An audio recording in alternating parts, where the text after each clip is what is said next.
My hands were trembling when I saw the news headline that morning. Local billionaire found stranded alone in foreign airport. Family unreachable. My heart dropped. I knew that face. That man was my grandfather. And the worst part, the person who left him there to fend for himself, thousands of miles away from home, was my own father. I couldn't breathe when I realized what had happened. How could a son abandon his father like that? But when I dug deeper and learned why my father did it, I started to question everything I thought I knew about family, loyalty, and revenge. Was he truly the villain here? Or was there more to this than I realized? Tell me honestly, if your parent did something this cruel, would you ever forgive them? It all started a few months earlier. I grew up believing my dad, Asim, was a good man, hardworking, strict but fair. He always told me that family comes before everything. My grandfather, on the other, man. A self-made billionaire who built his empire from the ground up. But with that success came pride, and with that pride came a certain cruelty. He never showed warmth, never said, "I'm proud of you." Not even to my father. Their relationship had always been complicated. My dad used to say that his father didn't raise him, he trained him.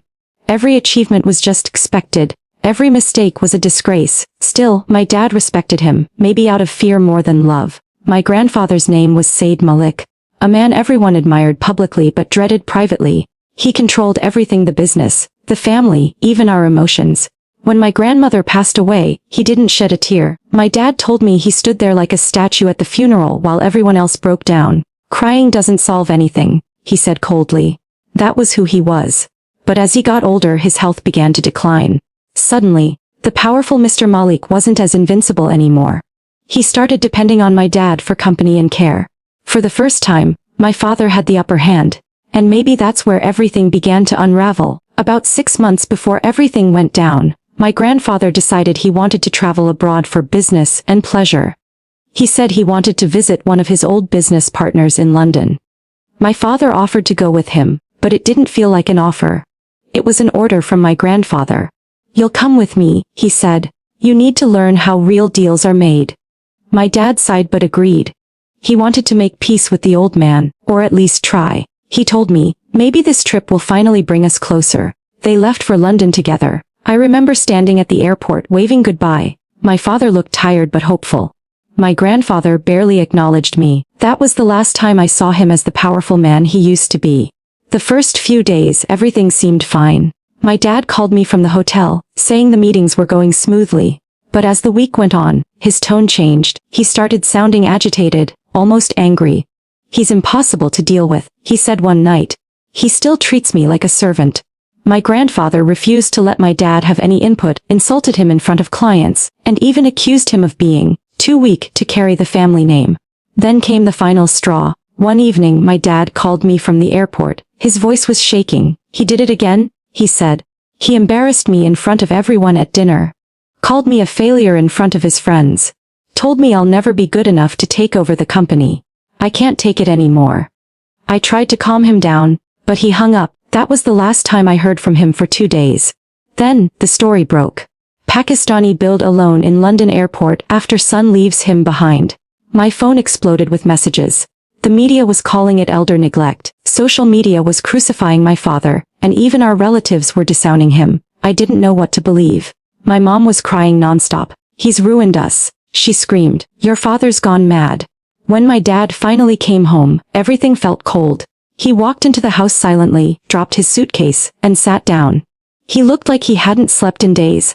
I wanted to yell at him, ask him how he could do something like that. But when I saw his eyes, I stopped. There was so much pain there, so much exhaustion. He deserved it. My dad whispered, "You don't know what that man did to us." I demanded an explanation. And what he told me changed everything. He said that on the last day of their trip, they had a huge argument. My grandfather accused my dad of being a leech living off his name. He told him that after they returned home, he planned to remove him from the company entirely. "You'll get nothing from me," my grandfather said, "not a rupee." My dad said he lost control. I told him, "All my life I tried to make you proud, and all you did was make me feel worthless." He laughed at me, said I was weak like my mother. That was it. My dad snapped. He packed his bag and left the hotel, leaving his father behind in the suite. He thought he'd just leave for a few hours to cool off. But when he returned to the airport the next morning, He couldn't bring himself to face him again, so he boarded the flight home, alone. So yes, he said quietly, I left him there. After all those years of humiliation, I finally walked away. I didn't know how to respond. Part of me understood his pain, but another part couldn't forgive what he'd done. My grandfather was an old man. Whatever happened between them, leaving him stranded in a foreign country was cruel. You should have come back for him, I said. My father didn't argue. Maybe, he murmured, but I couldn't. The next few days were chaos. The media painted my father as a monster. My grandfather returned home a week later on a private jet arranged by his assistant. He didn't speak to anyone, but rumors spread fast. They said he was planning something.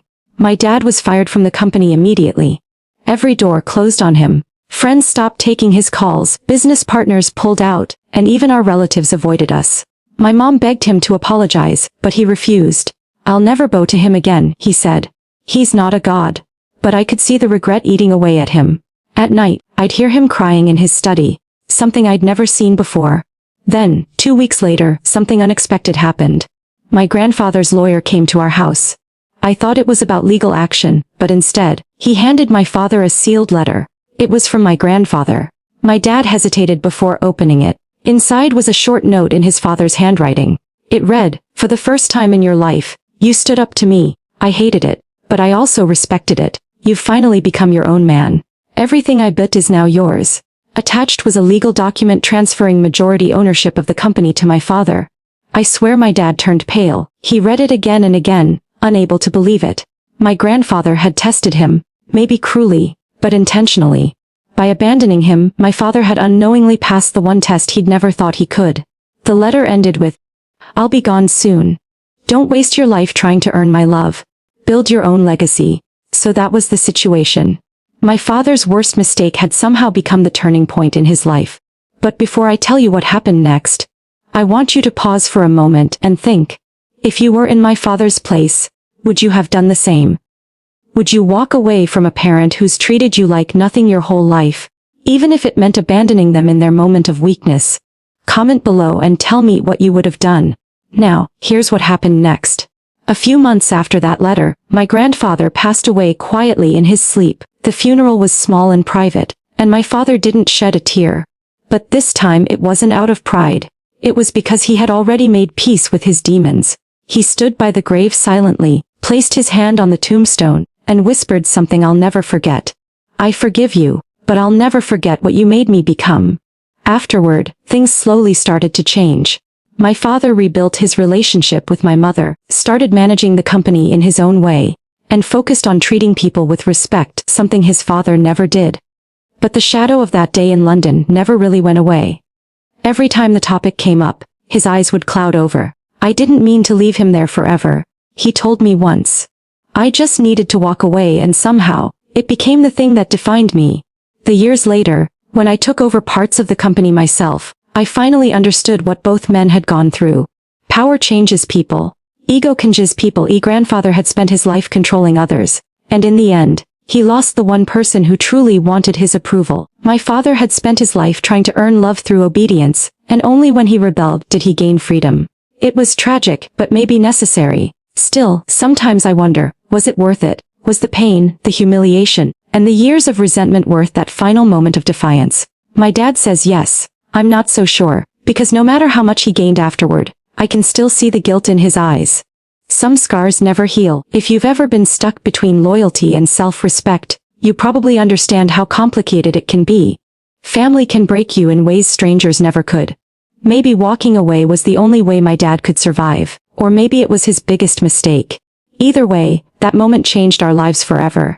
Looking back now, I realize there's a strange kind of poetry in it all. The man who built an empire by controlling others ended up giving everything to the one person who finally refused to be controlled. It's ironic, maybe even poetic justice, but it also shows how twisted love and power can become when mixed together. So that's my story. What do you think? Was my father wrong for abandoning his billionaire father in a foreign country? Or was it the only way to finally break free from years of emotional abuse? Like this video if you think he did what he had to do, and subscribe for more stories like this one. And don't forget to share your thoughts in the comments. I really want to know where you stand on this whole situation. Thanks for listening, and I'll see you all in the next story.